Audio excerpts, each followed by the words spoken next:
মিরপুর টেস্টের রোমাঞ্চ যখন চরমে, ঠিক তখনই পাকিস্তানের বিপক্ষে দ্বিতীয় ও শেষ টেস্টের জন্য দল ঘোষণা করেছে বাংলাদেশ ক্রিকেট বোর্ড।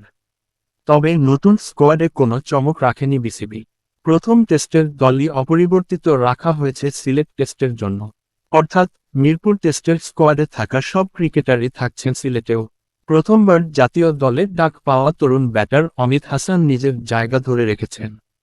জাতীয় লিগে সিলেট বিভাগের হয়ে খেলা এই ক্রিকেটারের দিকে নজর থাকবে ঘরের মাঠেও। দীর্ঘ ১.৫ বছর পর টেস্ট দলে ফেরা তাসকিন আহমেদও রয়েছেন স্কোয়াডে। তবে টানা ২ টেস্টে তাকে খেলানো হবে কিনা, সেটি নিয়ে রয়েছে কৌতূহল।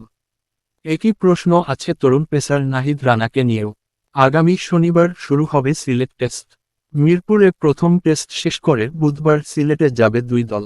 বাংলাদেশ টেস্ট স্কোয়াড: নাজমুল হোসেন শান্ত, অধিনায়ক মাহমুদুল হাসান জয়, সাদমান ইসলাম, মুমিনুল হক, মুশফিকুর রহিম, লিটন কুমার দাস, মেহেদী হাসান মিরাজ, সহ অধিনায়ক তাইজুল ইসলাম, নাইম হাসান, ইবাদত হোসেন চৌধুরী, শরীফুল ইসলাম, তাসকিন আহমেদ, নাহিদ রানা, তানজিদ হাসান ও অমিত হাসান।